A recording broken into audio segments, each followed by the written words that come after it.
Hey, what's up? I'm gonna try something. This is Double OG. I'm rocking with y'all and y'all rocking with me. Welcome to another video. Or how about this one? I don't have a hatchet. This brother has a hatchet in his hand.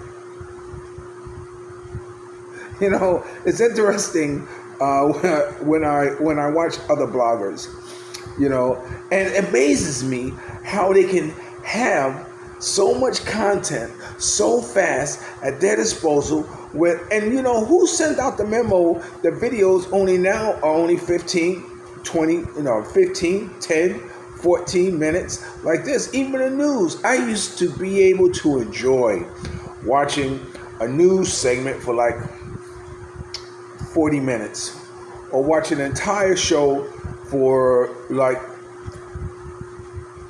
half hour or something like that.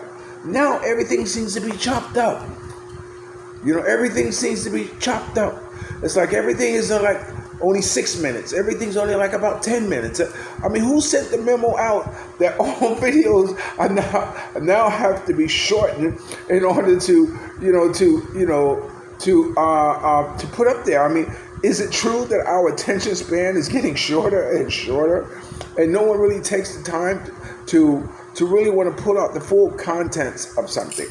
Well, like I said, I was just talking about two different bloggers who I watch on a regular basis, and I'm just astounded not only about their knowledge of the music industry, of the drill music, or what I say, or the rap music, or the rap crime, or you know what's going on with these artists and all over the city. It's like, how can you get the information so fast? You know, you must have a staff, maybe like about 7 people, you know, who are on top of the courts and getting all kinds of records and all this stuff. But you know, God bless them. You know, whatever it takes for you to get your message across. And I must say that these two bloggers, one of them is Hassan Campbell, and the other one is 1090 Jake. That's what y'all, 1090 Jake. He gets your attention with that. And they both not only talk about some of the depravity that goes off in today's music industry, but they also talk about, you know, pay attention to your circle before they hurt you. You know, which is true. They also carry a positive message, you know, of what's going on in the communities, not only in the inner cities, but around the country. You know, I was watching one that even in Norway or somewhere like this, they got the Crips and the Bloods, you know, doing something. Everybody said, in Norway, how the hell the Los Angeles Crips, or you end up in Norway or somewhere like that? But, you know, it's all over the world. It's all over the world, you know, and they speak on, how, you know, we need to put a stop to it. And I'm for anything and everything that is positive. I had my own troubles. I used to be angry at Snoop Dogg. I used to be angry at Snoop Dogg because Snoop Dogg was involved in a drive-by shooting. And I wouldn't listen to anything that Snoop Dogg, not that I resent the rap or anything like that, but I wouldn't listen to anything from Snoop Dogg because he was involved in a drive-by shooting. And as far as I'm concerned, a drive-by shooting is the most cowardly thing that you can do, because you don't care who gets hit, you don't care where that bullet goes, you just firing blindly. And so I was very upset that he was involved in that. And then he got acquitted, of a murder because someone was killed in that drive-by shooting. And you know what? It wasn't until I myself got out of prison, which, mind you, it's been 22 years since I had a pair of handcuffs on me. But it wasn't until I got out that I realized that I wanted people to forgive me for the things that I've done. I didn't want people to judge me for my actions. I wanted people to judge me for what I am doing today, you know. And it wasn't until I had my own personal revelation. I said, you know what, Snoop Dogg, I forgive you. I forgive you, Snoop Dogg. Now, you may not think that it means a whole hill of a lot of beans that I forgave Snoop Dogg. But let me tell you this story. When I was living in New York, I already established myself on the West Coast with my magazine and what have you, and I had a friend who was a promoter named Marcus. Marcus was involved in. Oh man, wait, let's stick with. Let me tell you, Marcus got me involved in a lot of good things in LA. Got me a lot of stories. The Outlaw. The group Outlaw. Just a lot of the names. I see their faces, but I can't remember the names. Involved in a lot of things. Anyway. Marcus had called me once and said, Gerard, let's see, who was the artist? He said, was it Drake? Yeah, it was Drake. It said Drake is doing an event in New York City, and they're looking for someone to host the after party. I said, wow, okay. He said, look, do you want to do it? I said, yeah. He said, okay, look, they're looking for a place, and this is with Birdman.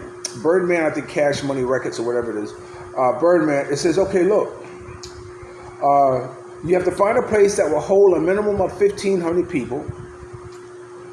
He says, don't worry about it. He says, all the tickets are sold. He says, they sell them on Ticketmaster, whatever.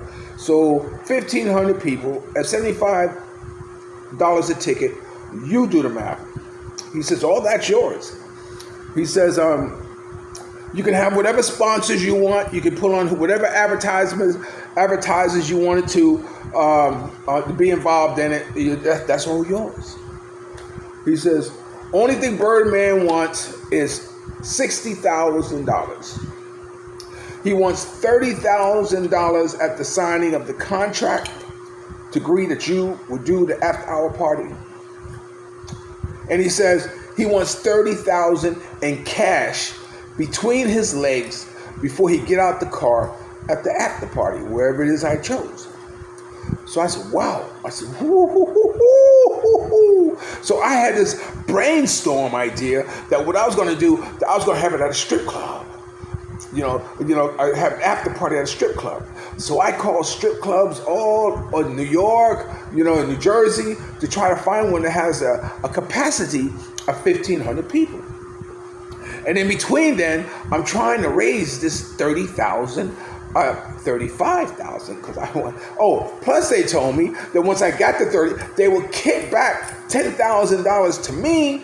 So this way I would have money to move around. So I said, wow, oh my God, there is a God. Oh my God, Gerard is about to hit pay dirt. Okay. So anyway, what happened was that I had a friend. His name was Winston Anderson. Winston Anderson, him and I had been involved in promotional things before. We sponsored things together. In fact, he had a group called Too Deep that I got them to perform at Vonney Sweeney, who's the founder of the pre-Grammy party. And we know if there's a heaven up above, she's teaching people how to network. They need to put her in the history book when it comes to people who truly influence the music industry. So anyway, I had Too Deep perform at Vonney Hilton Sweeney's pre-Grammy party. Of course, at the pre-Grammy party, you have a lot of A-list artists, from Joe Jackson, Charlie Wilson, The Temptations, The Godfather Soul, Mr. James Brown, Brian McKnight, and of course Joe Jackson always had this year's girl group. Joe Jackson was infamous for always having a girl group to perform. That man never left the entertainment industry. So anyway, so they performed, and it was a very nice, pleasant experience for them. So that's how me and Winston go back. But Winston was I don't want to put his business in the street, but Witness, Witness had his own quirks, like that. We'll leave it like that. Because my mother always taught me, if you don't have something nice to say about somebody, don't say nothing at all. So Winston was always involved in investing and all this stuff like this. So I contact Winston. I said, Winston, you want to hold Drake's after hour party? I said, they're putting it in my lap. I need $35,000. And $35,000, I explained to him the details as he explained to me like this and what have you. And Winston said, yeah, I'm down. I raised the money. I got the money. I'll put it down. So if you look online, what is it? S.G.I.B mag, you will see a video called Gerard's Praise Dance. And you'll see me, oh, praise the Lord. Oh, praise the Lord. Oh, hallelujah. Oh, hallelujah. Because I got this money. Oh, I'm going. And at that time, I said, man, and Marcus told me, Marcus said, Gerard, if you do this, you can have all the after hour parties on the East Coast. I said, wow. And I'm talking about for Cash Money Records, Birdman himself. Like that. So we had, I forgot where we had the place already nailed down and everything. So anyway,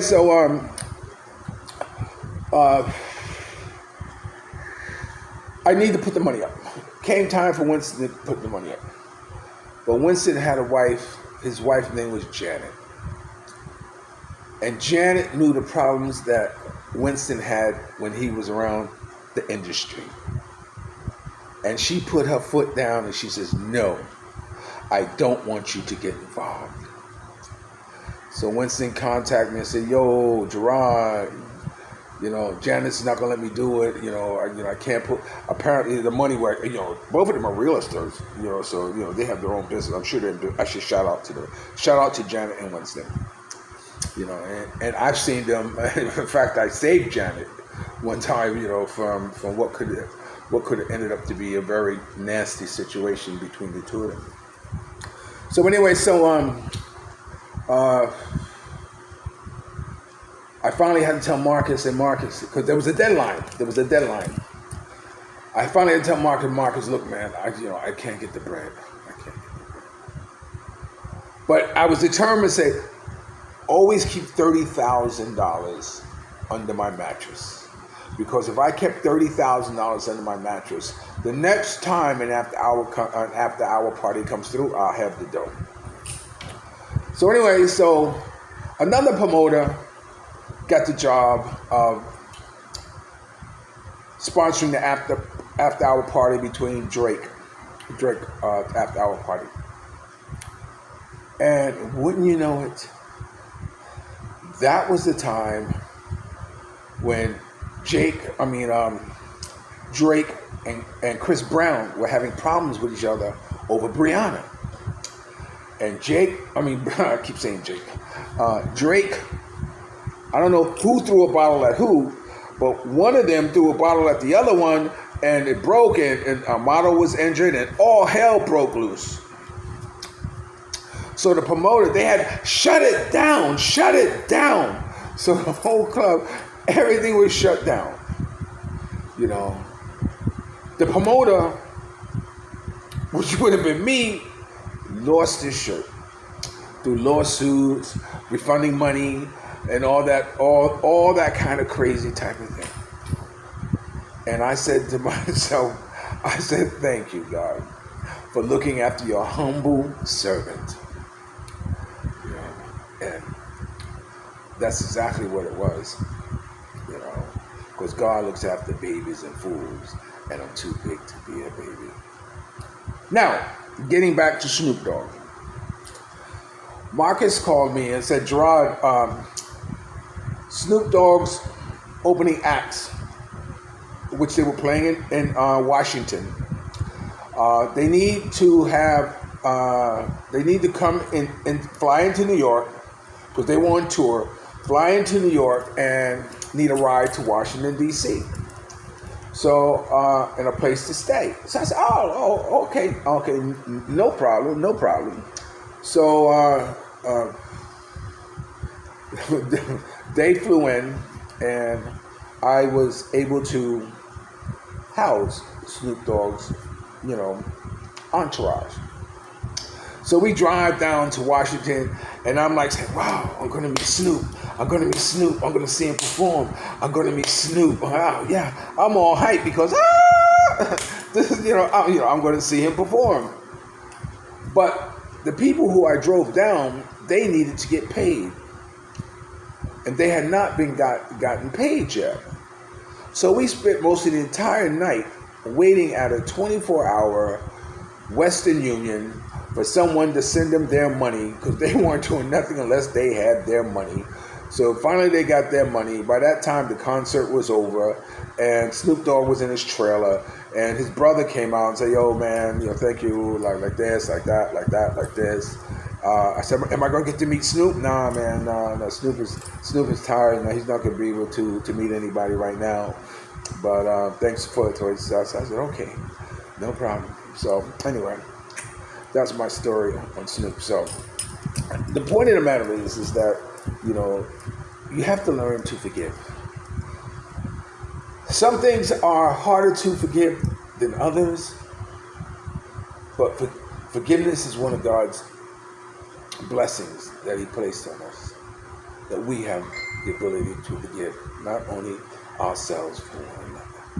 And with that, I'll try to keep this under 15 minutes. This is Gerard, editor-in-chief of Filipino Soul Magazine. Remember, dreams are nothing more than plans awaiting action. Never disrespect the elderly and always pull someone up.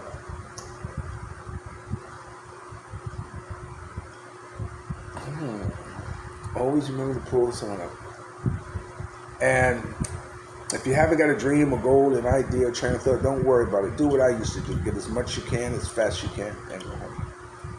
And don't forget to subscribe and ring the bell and like. You're watching Gerard with the truth in the Philippines.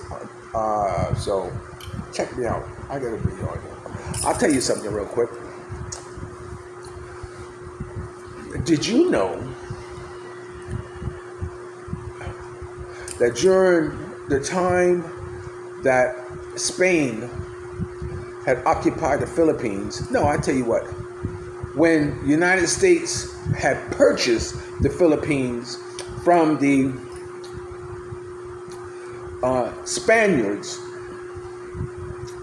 and that's a story in itself because Spain did not want to admit that it was defeated by the Philippine army. It was a total disgrace, a slap in the face to know that the imperialism or the imperialists were beaten by brown people. So rather than admit defeat, what they did was that they sold the Philippines to the United States. And the United States purchased the Philippines for $20 million. Check that out.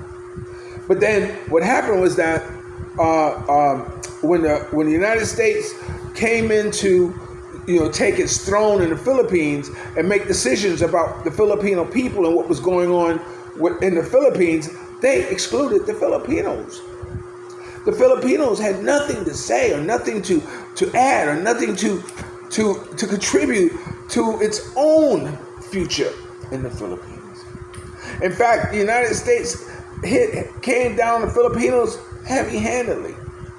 But see, the Americans tried to slip something in on the Philippines. You know what they did? They had African Americans fight the Filipinos. They had brown people fighting brown people. They didn't want to appear as imperialists, just like the Spaniards, as them coming in, white people, whooping on the brown people's ass. So they got African Americans to come, got them in the army to fight the Filipinos. But they were in for a surprise because a lot of black Americans sided with the Filipinos because they realized that their struggle, it was their own struggle. Because when they got back to the United States, they were treated, second class, third class citizens. So a lot of them ended up fighting with the Filipinos, against America, against their own country, per se, if they had a country at that time. Because if you listen to how they tell it, they had no country because America didn't like them. American, didn't want to have nothing to do with them. So, in fact, there was one brother who, I can't remember his name, he rose to the rank of captain in the Filipino army to fight the Americans. There was a $1 million bounty on his head or something like that. I don't know exactly, but close to $1 million bounty on his head to kill this black captain who was commander of a unit that was doing havoc on the American army. So this is to let you know, Filipinos, that black Americans are your brother. Black Americans fought with you side by side for you to gain your independence. So remember that. And also remember that if you're lucky enough to have a woman like Ali Woodson, former lead singer of the Temptation, what song? Treat her like a lady. And remember, I'll always love you more. Thanks for watching. Peace.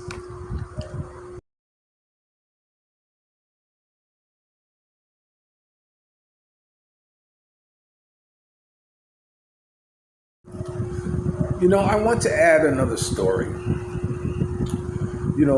In my criminal activity, there was a girl. Her name was Desiree. Desiree was from one of the eastern countries. I can't remember which one it was. But she was one of my clients. And she ended up owing me money. So I wanted to collect my money. So she took me to her house to see what it was that I could get equivalent to her money or collateral. And she gave me a mink coat. So I took the mink coat to a furrier, and the furrier appraised the mink coat for over $5,000, which was well more than what her bill was. So anyway, she was going to, she told me she had stocks. I said, you have stocks? I said, call your broker. Her broker was in Los Angeles. So we got on the phone with her broker in Los Angeles, and her broker said, yes, if she wants to cash in her stocks, she has to send me a letter, stating that she wants to cash in her stocks, have it notarized, and we'll cut her a check. So the thing was that this was on a Friday, and I would have to keep her high until Monday or Tuesday, which I was in no shape of doing that, So anyway, another dealer came in and took her away as a client, but I had the mink coat. So at this time, I was selling for this group who would come into Long Island, this posse, this like small gang, and they would come in. And what I used to do is I used to find houses for them to sell out of. And how I do that, I usually meet a girl or somebody that she'd take me to her house, and she was living by herself, and like this. And this one particular girl, her name was Janet. She was the daughter of one of the elected officials on Long Island, and we were dealing out of her house. So this guy had come into the house, big white guy, and he came in and he says, "This is the police, you're under arrest." And everybody scrambled, and he said, "Officer needs assistance, officer needs assistance." And so, wow, so during this time, I'm trying to flush, I'm trying to hide, stash, or whatever. And then I looked out the window, he was getting in a car. I said, wait a minute, this guy's not a police officer. So I ran downstairs, and I got into his car, and I had a knife. I said, look, man, give me back the drugs. If you don't give me back the drugs, I'm going to stab you. And so he said, no, no. I said, look, we don't have to do this. Give me half the drugs back, and then you can go. You can take what you want, take what you have, and go do what you do. And I have what I have. So that's what we agreed on. So he gave me back some of the drugs, and he drove off, and I went back upstairs. By this time, word had gotten around that I had been robbed. So of course, the guys who I was selling for, I told them, I said, look, man, I got robbed. How am I going to give you any money? I got robbed. You hear this with like this, but they wouldn't stand for it. All right, we want our money. I said, look, what do you want me to do? So anyway, so what happened was that they said, okay, look, we want you to do something for us. We want you to do something for us, and if you do this, then we'll give you a half ounce of cocaine and give you some money, and then that's squashed. So I said, okay, cool. What does he want me to do? One of them wanted me to shoot his girlfriend's boyfriend in Brooklyn. And say, look, all you gotta do is sit there on the steps. They gave me a 25. Like this. And at this time, I wanted some more drugs. And no, you don't get no more drugs till after you finish what you're doing. So I said, okay. So I went into this, this project. And I sat there. I knew who he was because this is the safe house. This is where they stashed all their guns. And so he says, look, when he walks in, pow, just pop him and go. And so, okay, so I sat on the steps. I had the 25 in my hand, under my arm, and like this, and I'm waiting. And God, I fell asleep.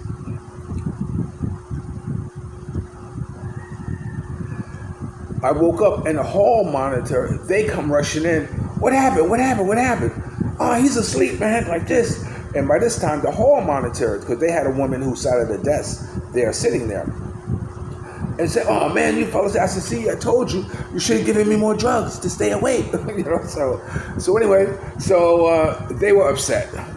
So when we're driving out of Brooklyn, heading back to Long Island, they said, look, we're going to drive down this block, just shoot, pow, pow, pow, pow, out the window, do a drive-by. And I told them, I'm not doing no drive-by. There's no way in the hell am I going to do a drive-by. So they're pissed because they figure, how are we gonna get our money? You owe us money like this. So I got back to Long Island. I went to my house and I got the fur coat. The fur coat, I took it and I said, here, and I threw the fur coat at them. I said, that fur coat is worth $5,000. I took it and I had it appraised. I said, now our debt is clear. And they're fighting, oh, give this to my baby's mama. I'm going to give this, they fighting about the fur coat. I said, okay, that's clear. So I wanted to throw that in there. That, yeah, I had my fill too. But there was no way I was going to do a drive-by.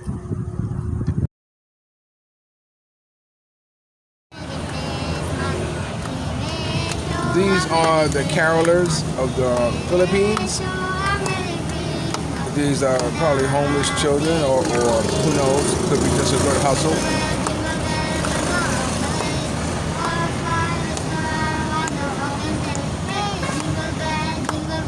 And with that, they ask for money.